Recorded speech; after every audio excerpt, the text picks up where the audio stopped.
अभी तक हमने पार्लियामेंट के कंपोनेंट्स देखे, लोकसभा, राज्यसभा, उसमें कितनी सीट्स हैं, किसको कौन नॉमिनेट करता है, कितने नॉमिनेट होते हैं, कितने स्टेट की सीट्स कितनी है, ड्यूटी की कितनी है, प्रेसिडेंट इंटीग्रल पार्ट है और उससे related terms like resolution, prorogation, summon, adjourn sine die, adjournment ये सब हमने देखा, ठीक?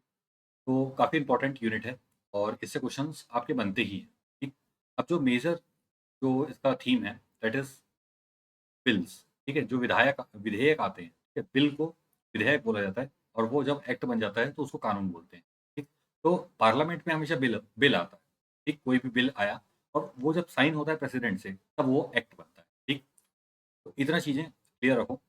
नेक्स्ट थिंग, ईज़ी करने के लिए, स्टडी को ईज़ी करने के लिए अब डिफरेंट टाइप्स ऑफ बिल को हम अलग-अलग टाइप से स्टडी करेंगे और मेजर इसमें हम डिफरेंस देखेंगे क्या होता है, क्या इसमें क्या होता है, ठीक है? इसमें प्रेसिडेंट की परमिशन ज़रूरी होती है, किसमें ज़रूरी नहीं होती है, कौन-सा सिर्फ़ लोकसभा में आ सकता है, कौन-सा लोकसभा, राज्यसभा में दोनों आ सकता है, इसमें स्पेशल मेजॉरिटी चाहिए, ये सब हम पूरा डिटेल में बात करेंगे, इससे फ्रीक्वेंटली क्वेश्चन बनते हैं, ठीक है? तो मैं आपको एडवाइस करूँगा इसके नोट्स बना लें या फिर पीपीटी को ही आप सेव कर लें और उसको बार-बार गो थ्रू जाएँ, क्योंकि कन्फ्यूज़न होता है इसमें। आगे जब मैं देखो नॉर्मल लेवल का पेपर उतना आ नहीं रहा है कि मनी बिल सिर्फ लोकसभा में आ जाता है, लाया जा सकता है। ये सब चीज़ें अब ओल्ड फैशन हो गई। अब क्वेश्चंस बहुत अच्छे आ रहे हैं, इस कारण आपको कम में ही थोड़ा डीप स्टडी करके जाना पड़ेगा। ठीक? तो देखते हैं types of bill. Bill introduced in the parliament are 2 kinds, ठीक है? एक है आपका पब्लिक बिल और दूसरा है आपका प्राइवेट बिल। ठीक? पब्लिक बिल मतलब government bill. Government bill means ये लाया जा रहा है किसी मिनिस्टर के थ्रू। ठीक है, डिफरेंस क्लियर हो जाएगा। किसी मिनिस्टर के थ्रू लाया जा रहा है, ठीक? अब क्या है, देखो मैं अगर एग्जीक्यूटिव की बात करूँ, सिर्फ ई लिख देता हूँ एग्जीक्यूटिव। एग्जीक्यूटिव क्यों कौन है? देखो आपकी क्या है, पार्लियामेंट है, पार्लियामेंट में लोकसभा है और राज्यसभा है। इन्हीं 2 के अराउंड में बार-बार घूम रहा हूँ, आप देख रहे हो कि कब से, ठीक है? लोकसभा में एमपी हैं, सांसद हैं, राज्यसभा में भी एमपी हैं, दैट इज़ सांसद, ठीक? कोई डिफरेंस नहीं है इन सांसदों में, ठीक? लेकिन इसमें से कुछ और इसमें से कुछ को मंत्री बनाया जाए, ठीक? जैसे आप देखे होंगे प्रधानमंत्री बनते हैं, होम मिनिस्टर हो गया, ठीक है? रक्षा मंत्री, विदेश मंत्री, ये सब जो आप सुनते ही आ रहे होंगे, इसने ये बोला, उसने वो बोला, ये सब चीज़ें। तो एक सीओएम बनती है, काउंसिल ऑफ मिनिस्टर, ठीक है? It is headed by PM, ठीक? और उसके नीचे पोर्टफोलियो होता है, जैसे आपका होम हो गया, डिफेंस हो गया, फॉरेन हो गया, एचआरडी हो गया, ठीक है? तो ये सारे डिफरेंट एग्रीकल्चर मिनिस्ट्री हो गया, रेलवे मिनिस्टर हो गया, ये सारे आपके मंत्री हैं और यही आपके एग्जीक्यूटिव हैं, ठीक? क्योंकि देखो क्या हुआ, ये आपकी पार्लियामेंट है। पार्लियामेंट, लोकसभा, राज्यसभा और प्रेसिडेंट को मिला के बन रही है। ये एक कानून लाया, ठीक? कानून लाया तो ये बन गया लेजिस्लेचर, ठीक है? लेजिस्लेचर तो बन गई आपकी पार्लियामेंट, ठीक? लेकिन ये जो बिल को एक्ट जो बना है, उसको अप्लाई कौन करेगा अपनी-अपनी मिनिस्ट्रीज़ में? वो करेगा वो अप्लाई करेगा मिनिस्टर, ठीक है? तो ये सब जो मिनिस्टर हैं, वही उसको अप्लाई करेंगे। तो यही आपका एग्जीक्यूटिव है। अब क्लियर हो गया डिफरेंस लेजिस्लेचर और एग्जीक्यूटिव में, ठीक? तो इसका ध्यान रखना है आपको सीओएम में, ठीक? मान लो हमारा कोई यहाँ पे एग्रीकल्चर मिनिस्टर है, उसने अगर कोई बिल लाया तो वो आएगा गवर्नमेंट बिल, ठीक? एग्रीकल्चर से रिलेटेड बिल आया तो गवर्नमेंट बिल हो गया। अगर ये लोकसभा, राज्यसभा के जो सांसद हैं, कोई भी एमपी कोई बिल ला रहा है, तो वो हो जाएगा प्राइवेट प्राइवेट बिल, ठीक है? प्राइवेट मेंबर बिल बोलते हैं। तो किसी भी सांसद के द्वारा लाया गया बिल प्राइवेट मेंबर बिल है और किसी मंत्री एक ऐसा सांसद जो मंत्री भी है, ठीक है? वो अगर बिल ला रहा है तो उसको बोलते हैं गवर्नमेंट बिल। एकदम डिफरेंस क्लियर रखना, ठीक? आगे डिफरेंस पे क्लियर कर लेंगे और, ठीक? और इसके बाद देखते हैं और 4 कैटेगरीज़ में बाँटा गया है बिल्स को। ऑर्डिनरी बिल, दूसरा है मनी बिल, ठीक है? मनी बिल्स में क्या कहा जाएगा financial matter, taxation, public expenditure ये सब फाइनेंशियल बिल, ठीक है? ये भी फाइनेंशियल मैटर डील करता है but different from money bill. कैसे डिफरेंट होता है इसको मैं बहुत अच्छे से एक्सप्लेन कर दूँगा डिफरेंस में। और नेक्स्ट इंपॉर्टेंट है कॉन्स्टिट्यूशनल अमेंडमेंट बिल। सबसे बड़ा जो इश्यू हुआ है, ठीक है? केशव मेहता भारती केस वाला,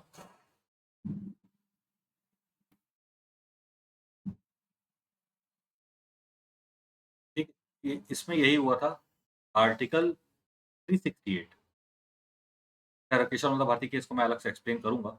आर्टिकल 368 में जो इश्यू आया था और आर्टिकल 13 इन दोनों से रिलेटेड जो इश्यू बना था, ठीक है? बहुत बड़ा केस हुआ था और हाईएस्ट बेंच बैठी थी इसमें सुप्रीम कोर्ट की। तो 13 जज बैठे थे इसका डिसीजन देने के लिए और 6-7 से ये डिसाइड हुआ था। पार्लियामेंट अमेंड कर सकती है कॉन्स्टिट्यूशन को कि नहीं, ठीक? तो इसके पहले बहुत लंबी स्टोरी है, बहुत सारे सज्जन सिंह केस है ये सब, बहुत सारी चीज़ें हैं उसको डिटेल में देख लेंगे। बट कॉन्स्टिट्यूशनल अमेंडमेंट बिल को पहले सुप्रीम कोर्ट ये मानता नहीं था कि ये एक बिल है, ठीक? उसको अलग से काउंट किया जाता था और ये बोला जाता था कि पार्लियामेंट की पावर नहीं है कॉन्स्टिट्यूशन को अमेंड करने की। तो उन सब चीज़ों को अलग से देख लेंगे। 4 टाइप के बिल आपको याद रखना है, ordinary bill, money bill, financial bill और कॉन्स्टिट्यूशनल अमेंडमेंट बिल। तो क्या-क्या इसमें क्या-क्या डिफरेंस है, ये आपको जानना बहुत ज़रूरी है। खासकर मनी बिल, देखो, जो चीज़ें नॉर्मली सुनते आए हो कि लोकसभा से पास हुआ, राज्यसभा से पास हुआ और प्रेसिडेंट के पास गया, ठीक? हाँ से हाँ और ये इसने साइन कर दिया, ये बन गया एक्ट, ठीक? तो हो सकता है पहले राज्यसभा में जाता, फिर लोकसभा में जाता, फिर प्रेसिडेंट के पास आता। ये सब चीज़ें ऑर्डिनरी बिल में हो जाती हैं, लेकिन ऑर्डिनरी बिल से कुछ नहीं आता। ठीक है? वो 6th क्लास के बच्चे को भी पता है कि कानून कैसे बनता है। ठीक है? अगर उसने एनसीईआरटी ढंग से पढ़ी है तो। ठीक? इश्यू बनता है आपका मनी बिल में, फाइनेंशियल बिल में और कॉन्स्टिट्यूशनल अमेंडमेंट बिल में। तो जहाँ बोल रहा हूँ वहीं फोकस करना, क्वेश्चन आएगा और निकलेगा। ठीक? स्टार्ट करते हैं। पहले डिफरेंस देखते हैं हम पब्लिक बिल और प्राइवेट बिल। तो it is introduced by parliament in the parliament by a minister. यही मैं आपको बताया, मिनिस्टर कौन होता है? ये एग्जीक्यूटिव है। ठीक है? It can be introduced by any member. Any member मतलब आप जाके बिल लेके नहीं जाओगे। ठीक है? आपने जो एमपी चुना है, अभी मैं सिर्फ संसद की बात कर रहा हूँ, पूरा पार्लियामेंट चैप्टर चल रहा है, ठीक है? यहाँ पे कहीं पे भी विधानसभा को मत घुसाना, ठीक? Any member other than minister, जो मिनिस्टर नहीं है, मतलब वो एमपी है, या तो लोकसभा का होगा या राज्यसभा का होगा, कहीं का भी होगा लेकिन उसका सांसद होना ज़रूरी है, ठीक? Next thing, it reflects the policy of the government, ruling party generally वही लाती, it reflects the mode of political democracy, ठीक है? पब्लिक मैटर्स से रिलेटेड कोई भी बोले आए। It has greater chance to pass, ठीक है? अब देखो, अब आपका ही मंत्री ला रहा है, जैसे पीएम ने बोला, ठीक है? एग्रीकल्चर मिनिस्टर को कि आप एग्रीकल्चर बिल लाओ, ठीक? तो इसमें पीएम का ही बैक है, होम मिनिस्टर का बैक है, पूरा पूरा एक साथ ही काम कर रहा है कैबिनेट। तो इसमें बैक बैक रहता है और ग्रेटर चांस रहता है इसका पास होने का। It is likely to be passed, कम चांस होता है, ठीक? It is introduced in require its introduction require 7 days notice, 7 दिन का नोटिस देके आप इंट्रोड्यूस कर सकते हैं, ठीक है? और इसमें आपका चाहिए 1 मंथ नोटिस, 1 महीने पहले नोटिस दे दो, तब आपका आप इंट्रोड्यूस कर सकते हैं। It is drafted bye concerned department, ठीक? देखो अब क्या होता है, पार्लियामेंट खुद में इतना आसान नहीं है, ठीक है? पार्लियामेंट अगर हो गया ना, तो इसका लोकसभा है, राज्यसभा है, बार-बार लिख रहा हूँ, पता है, इसका खुद का एक सेक्रेटेरिएट होता है और इसका भी एक पर्सनल सेक्रेटेरिएट होता है, ठीक? इसमें आपका जैसे एक लॉ है, ठीक है? लॉ के लिए एक बॉडी है, कोई भी कानून आ रहा है तो उसके लिए एक सेपरेट डिपार्टमेंट होता है। जुडिशियल सर्विस हो गई जैसे, ठीक है? यूपीएससी एग्ज़ाम करवाता है, जुडिशियल सर्विस में जो लोग आएँगे वो बिल को ड्राफ्ट करते हैं।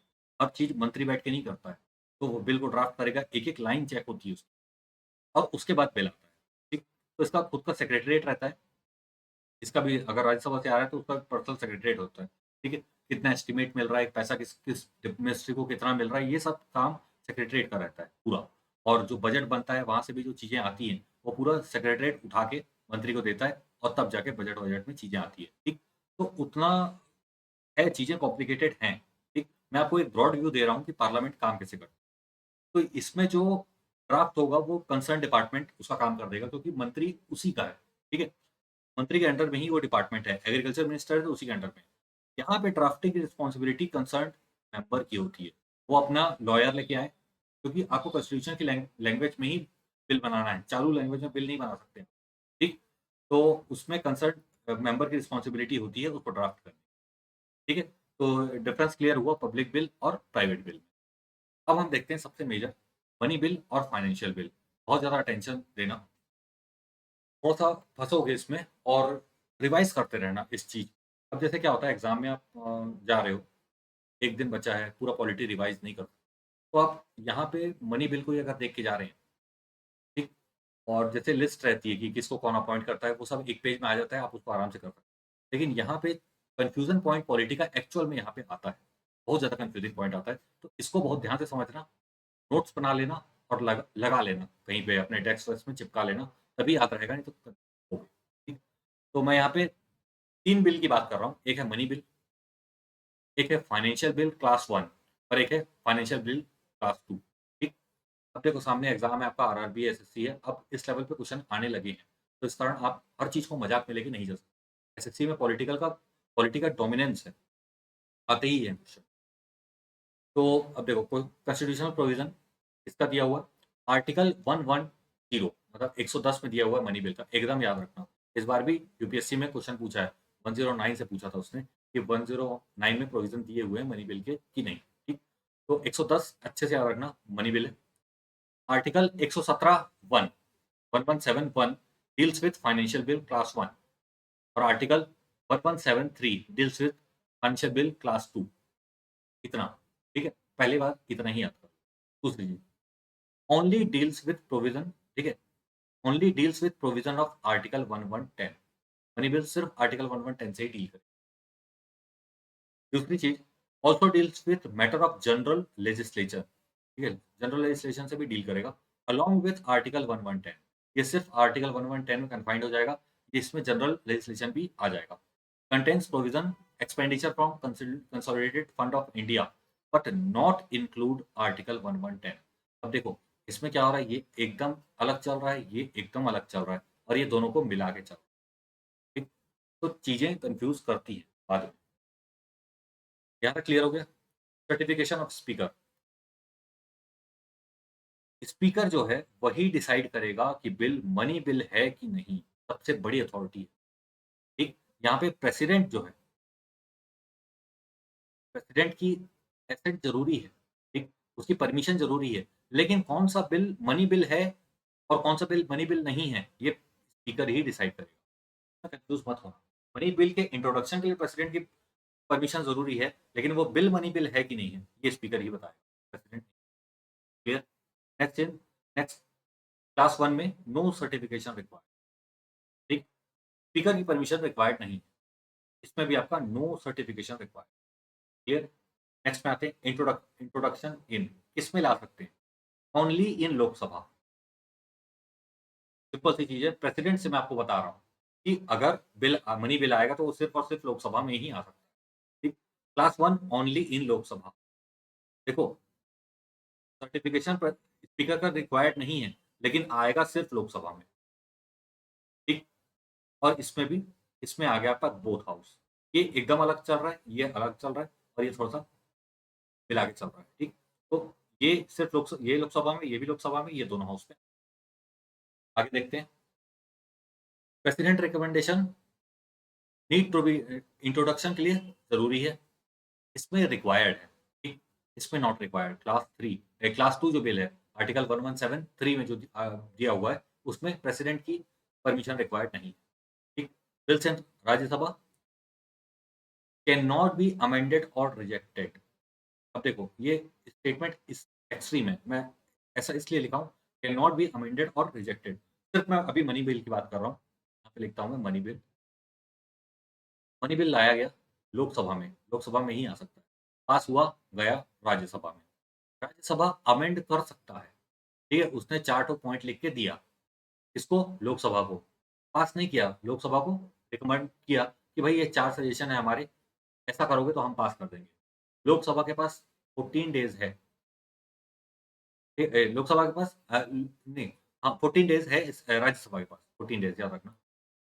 वो रिकमेंडेशन दे सकता है, या तो वो पास कर दे, एकदम आराम से पास कर दे, या 14 डेज़ में जो उसको रिकमेंडेशन देना है दे सकता है। अगर रिकमेंडेशन दिया, तो लोकसभा के पास फुल पावर है उन रिकमेंडेशन को खारिज करने। आपको जैसा करना है हम तो पास करेंगे, ये मान ली तो अच्छी बात है, नहीं मानी तो पास कर देंगे, ठीक है? तो एब्सोल्यूट पावर है लोकसभा के पास, ठीक? इसलिए मैंने लिखा है कैन नॉट बी अमेंडेड और रिजेक्टेड। रिजेक्ट तो कर ही नहीं सकता, ठीक है? अमेंड करके वो भेज सकता है, लेकिन मानना नहीं मानना उसको डिपेंड करता है। Next thing class 1 financial bill class 1 में देखें कैन बी अमेंडेड और रिजेक्टेड। देखो पावर सिर्फ लोकसभा में आ सकता था, यहाँ तक तो कंडीशन थी, लेकिन राज्यसभा उसको अमेंड भी कर सकती है और रिजेक्ट भी कर सकती है। डिफरेंस आ गया, ठीक? ये भी आपका कैन बी अमेंडेड और रिजेक्टेड, ठीक? याद रखना यहाँ तक। President power can either accept और reject but can not return. अरे उसी की परमिशन से तो आ रहा है, क्यों क्यों रिटर्न कर देगा? ठीक है, स्पीकर ने बोला मनी बिल है, गया प्रेसिडेंट के पास, बोला हमको मनी बिल लाना है, मनी बिल आ गया, उसकी परमिशन से ही तो आया है, अब क्यों रिटर्न करेगा? या तो एक्सेप्ट करेगा या रिजेक्ट करेगा। ठीक, तो वापस उसको रिटर्न नहीं कर सकता president. Can return for reconsideration, और इसमें भी कैन रिटर्न फॉर रिकंसिडरेशन। ठीक, next joint sitting, no provision of joint sitting. बहुत, अब देखो मैं आपको यहाँ बताया ना कि लोकसभा के पास एब्सोल्यूट पावर है, तो जॉइंट सिटिंग करवाना ही क्यों? राज्यसभा माने नहीं माने 14 दिन में उसको देना है, सजेशन बस देना है, उसको भी लोकसभा मानेगी नहीं मानेगी वो लोकसभा पे डिपेंड करता है। तो जॉइंट सिटिंग बुला के कर क्या लोगे? डेडलॉक होगा ही नहीं, लोकसभा पास कर देगी। ठीक है, प्रेसिडेंट कैन समन। ठीक, तो ये था आपका मेजर डाउटफुल पॉइंट, उसको आप ध्यान से एकदम विस्तार से पढ़िए, नोट्स बना लीजिए और बार बार उसको ध्यान रखिए। नेक्स्ट आपका जो बिल है बहुत इंपॉर्टेंट है, कॉन्स्टिट्यूशनल अमेंडमेंट बिल, CAB। ठीक, ये आप देखे होंगे, अमेंडमेंट चलते ही रहता है। 100 कॉन्स्टिट्यूशनल अमेंडमेंट एक्ट था आपका, ये land boundary agreement between India and Bangladesh, ठीक है, कॉन्स्टिट्यूशन को अमेंड करना। तो केशवानंद भारती केस अलग से डिटेल में देख लेंगे, उससे पहले यहाँ देखते हैं। As per the constitution of India, CAB can be of 3 types. कैसे कैसे टाइप है? सिंपल मेजोरिटी से पास कर दो, स्पेशल मेजोरिटी से पास कर दो, या स्पेशल मेजोरिटी और रेटिफिकेशन बाय लेजिस्लेचर। ठीक, सिंपल मेजोरिटी में जैसे आपका बाउंड्री अल्टर करना है, ठीक है, किसी राज्य की अगर बाउंड्री अल्टर करना है, कोई नया राज्य बनाना है, जैसे एमपी से सीजी बनाना है, तो इसमें कोई स्पेशल रिकमेंडेशन नहीं चाहिए, आराम से उतने अगर आपके पास सांसद हैं तो आप बना सकते हैं। ठीक है, कई कई जगह आपको स्पेशल मेजोरिटी की रिक्वायरमेंट होती है, और special majority plus ratification by state legislature not less than half of the state. ठीक है, तो to the effect pass by those legislature. जैसे इसका मैं आपको बेस्ट एग्जांपल दे रहा हूँ जी, जीएसटी जब आया था, ठीक, जीएसटी को आपको पास किया था आपने स्पेशल मेजोरिटी से, प्लस आपको रेटिफिकेशन जरूरी था।